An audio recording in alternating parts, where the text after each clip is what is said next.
BCA second SAM, subject is Mathematics second and the code is BCA 201.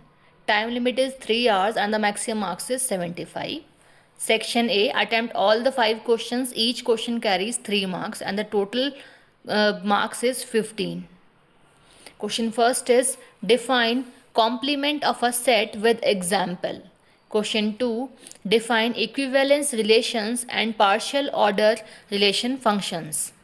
Question third, state and prove Euler's theorem on homogeneous function.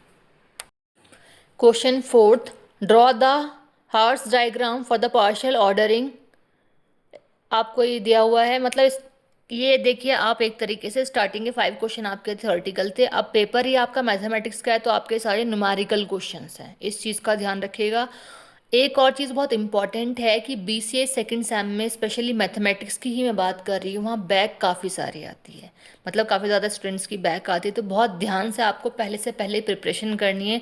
इसलिए before your exams कि आप study कर सकें, मैं आपको पहले से पहले प्रीवियस ईयर का पेपर अपलोड कर रही हूँ आप लोगों के लिए।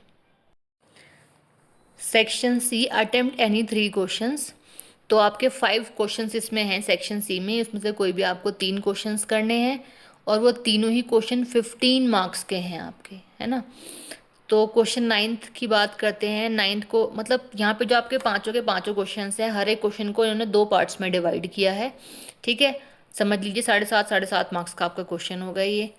तो अब 9th में क्वेश्चन जो फर्स्ट है हमारा है वो थ्योरेटिकल है, अदरवाइज आपके सारे जो क्वेश्चंस हैं सेक्शन सी में वो न्यूमेरिकल ही क्वेश्चंस हैं आपके, ठीक है। यहाँ पे ये है फाइंड द मैक्सिमा और minima values of the function, ये यहाँ भी आपकी थ्योरी है, आपको इसे एक्सप्लेन करना है। यहाँ आप देखिए 9th और 10th क्वेश्चन में ही ऐसा है कि आपका एक एक पार्ट जो है वो थ्योरेटिकल है, अदरवाइज आपके सारे न्यूमेरिकल है। आगे जो हम आपके क्वेश्चन है बाद में जो नेक्स्ट 2 क्वेश्चन है वहाँ भी टोटली आपका न्यूमेरिकल ही है। अब सब्जेक्ट ही आपका मैथमेटिक्स है तो थ्योरी तो आपकी वैसे भी नहीं आने वाली, तो माइंड को सेट करके पहले से पहले चलिए कि आपका न्यूमेरिकल आपको प्रिपेयर करने ही पड़ेंगे, अदरवाइज़ पास होने की भी कोई गुंजाइश नहीं है, ठीक है। तो पहले से पहले आपको बता दिया गया है कि तैयारी आपकी ढंग से करके चलिए। ये देख लीजिए अच्छे खासे लेवल के इसमें न्यूमेरिकल आते हैं, विदाउट प्रैक्टिस आप इसको कभी भी नहीं कर पाओगे। तो अभी डिस्कस करते हैं हमारा जो लास्ट पेज है 4th पेज, उसमें 2 क्वेश्चंस अभी लेफ्ट हैं, उन्हें भी देख लेते हैं कि क्या है उनमें। ये देखिए हमारा 12th और 13 ये लास्ट 2 क्वेश्चंस हैं हमारे, इनमें भी कोई गुंजाइश नहीं है, इनमें तो बिल्कुल भी गुंजाइश नहीं है कि आपसे कोई थ्योरी का पार्ट थोड़ा बहुत पूछा और आप थोड़ा बहुत भी उसे कुछ एक्सप्लेन कर पाए से। तो देखिए इसमें तो खैर है for any set A and B define statement दी है, तो इस तरीके से आप, लेकिन वो कहीं ना कहीं आपको न्यूमेरिकल टर्म्स की टच है ही है, तो इस टाइप से आपका न्यूमेरिकल है अच्छे खासे लेवल की। अब बात ये भी है अगर आप एक पोर्शन में थोड़ा बहुत करते हैं तो दूसरे में तो आपको न्यूमेरिकल अटैम्प्ट करना ही करना पड़ेगा। तो आपका न्यूमेरिकल सब्जेक्ट में न्यूमेरिकल आपको प्रिपेयर करने ही पड़ेंगे।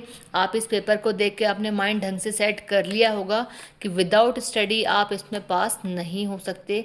ध्यान रखिए अगर आपकी अब बैक आ गई तो बैक में आगे रीबैक भी आती रहेगी, क्योंकि वहाँ स्टूडेंट्स और कम हो जाते हैं, तो वहाँ चेकिंग में आपको और मतलब वहाँ एग्जामिनर जो होगा उसके लिए कम शीट होगी तो वो और ढंग से चेक करेगा, तो वहाँ प्रॉब्लम आपके लिए और अराइज हो जाएगी। तो इससे अच्छा स्टडी आप अभी फोकस इतना कर लीजिए कि आपकी अभी बैक ना आए।